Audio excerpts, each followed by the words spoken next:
When I first started diving into Kentucky footage, I assumed I was going to see a lot of Malik Monk highlights and not much else. But something a little strange happened. While Monk is without question an NBA player, someone else kept catching my eye. A guy with absurd quickness and explosion, and with the potential on defense that translates into being a star in the NBA. Even before De'Aaron Fox destroyed UCLA with 39 electrifying points, I had already been in love with his game. He's a guy who has John Wall speed, but who also reminds me a little bit of Mike Conley. For what it's worth, Conley, who's a fellow lefty, also struggled with his jump shot, but is now an elite three-point shooter on high volume. Before we get into his jump shot mechanics, let's get into what he does best, and that is push the ball in transition. As you can see, he's got the ability, like John Wall, to accelerate off the dribble faster than most players can run without the ball. And when he's going left, it's difficult to stop. Even coming down the right side, if the defense doesn't take away the left-handed drive, he'll display more than just speed. He's got serious hops and hang time too. While he is very lefty dominant, he has shown the ability to control his speed and balance by euro-stepping and finishing a very tough off-foot righty layup. Speaking of hops, he has the potential to be a highlight reel every night when he's on the court with other pros that can push the ball and find him on lobs like this. And he could also turn into that rare NBA player who simply has the athletic prowess to beat everybody down the court for vicious dunks. That said, as a young freshman, he has struggled with harnessing his incredible power and speed, oftentimes caught in midair with that much of a game plan that results in errant shots. Pro defenses will scout him and know about his over-reliance on going left, and even on a move like this, which is a beauty, at the pro level probably gets swatted into the stands. And as a lead guard running the break, he wasn't stellar in his turnover rate, usually because his decision making on his passing was questionable or the timing is way off. This is something he'll naturally improve upon with more experience, but it is certainly a question mark as he moves on to the next level. Let's move to the pick and roll, where he performed quite well out of Kentucky's offense.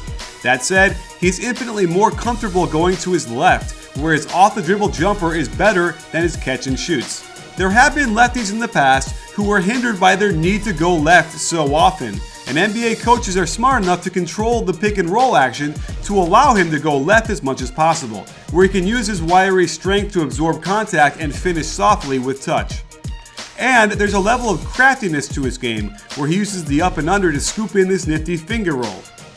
Going to his right isn't as natural for him, as he gets stuck desperately trying to shoot back across his body with the left for a bad miss. NBA teams will force him to the right on pick and rolls until he can figure out how to stop going back against his body to try and make plays. And there will be a learning curve as he tries to improve, since shots like these aren't good enough against top college team defense, much less rim protectors like the Stifle Tower in Utah. While there are moments when he has good vision and can make the nice pass to the roll man, the majority of his assists out of the pick and roll come from the easiest and safest choice of pick and pop, hitting the open man, but nothing spectacular. Let's move on to his ability to spot up from the perimeter, a very useful skill in the NBA that often sees guards play both backcourt spots. While he's more comfortable going left on pick and rolls when attacking off the catch, he's good at going to his right and finishing like a right-handed player. He's clearly worked on this skill more, and I like how he rips through and goes right away. And check the two-footed floater, the best way to shoot this shot. Even in the spot-up drives, you can see how he falls back to trying to shoot across his body with the left hand, an awkward shot that won't get any easier in the NBA. But for the most part, going to his right is an area of strength when attacking his man from the perimeter. He's got a nice variety of finishes with touch and can also break back with the crossover to his left, essentially making him a guard who will be very hard to stop when the defense has to close out on him from the start. I also like how he can use a jab step as part of his attack on the catch. With his speed, it's a devastating move. Here's a better example where he can break ankles with this explosive jab step crossover on the move. Even if he does miss the shot, every player should learn this. Let's get into his shooting mechanics for a minute. On these two spot-ups, you can see that there is a nice flow and rhythm to his off-the-dribble jumpers. And notice how he gets the left foot a little in front of the right to get proper alignment with his shooting hip and elbow to the rim. He is better shooting off the dribble because he's better at finding this alignment, and also, I suspect his hand placement on the ball is better since he's had it in his hand dribbling before shooting. That said, I truly believe his mechanics are good for the most part.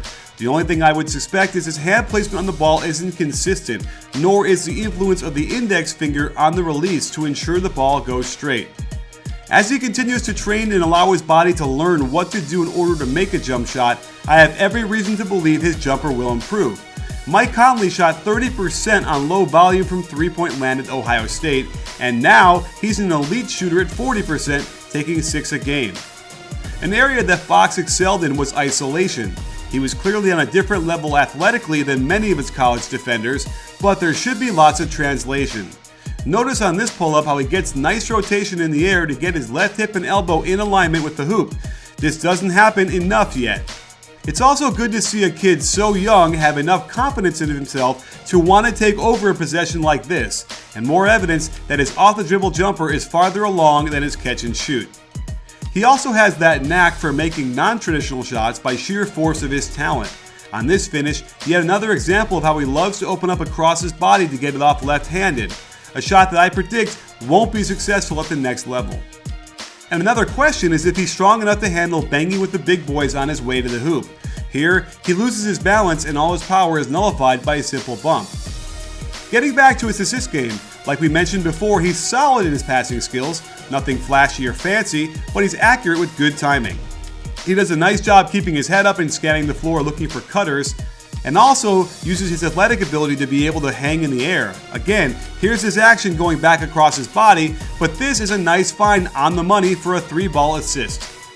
Either way, he doesn't have supreme court vision, but he's good enough to run a team and find shooters after drives to the hoop.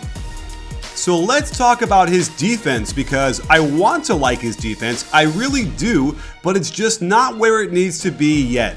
I like his energy, and he has the ability to make plays for sure, but his footwork is inefficient. He takes too many steps in the wrong direction that yield openings for his man. His first step tends to always be forward, which is a recipe for getting beat almost every time, and in the pros, his quickness won't be enough to allow him to recover. Watch his left foot step forward first, and he then wants to hop back to cut him off, but that's giving too much space to the shooter. Remember, this will be NBA shooters he's guarding next year. Watch his right foot as it has to shift up towards the half court first, giving his man an extra step that he can't recover from to contest. He also takes too steep of an angle at times, preventing him from staying closer to his man, and these are openings that will just kill him in the NBA. Again, I like his energy, and it's not from lack of trying. He just needs to learn better angles to prevent easy middle penetration, and more strength to prevent the stronger guards in the league like Clay and Harden to abuse him by brushing him back to get more space. Fox does know how to use his quickness to steal passes that can lead to more highlight dunks in transition. And he can dig down really quickly to torment post players who turn their head. And just watch how he doesn't give up on this play to get the steal from behind. There definitely seems to be a theme of his aggressive attack from the weak side, in a flash, sneaking in on the pass to either steal it or deflect it away. So there you have it, sports fans. De'Aaron Fox has all the physical tools to be an elite level guard in the NBA. Of course, there is a ton of work to be done, fixing some minor issues with his jump shot by cleaning up the footwork a little bit and adjusting the way he grips the ball, to getting with some NBA level defensive coaches to make his footwork much more efficient and tap into all that energy and potential to be a disruptive force. While one automatically thinks of John Wall when talking about the next Kentucky guard heading to the NBA, I also see a little bit of Mike Conley in him, and if he ended up somewhere in the middle, he'd make his NBA team pretty darn happy.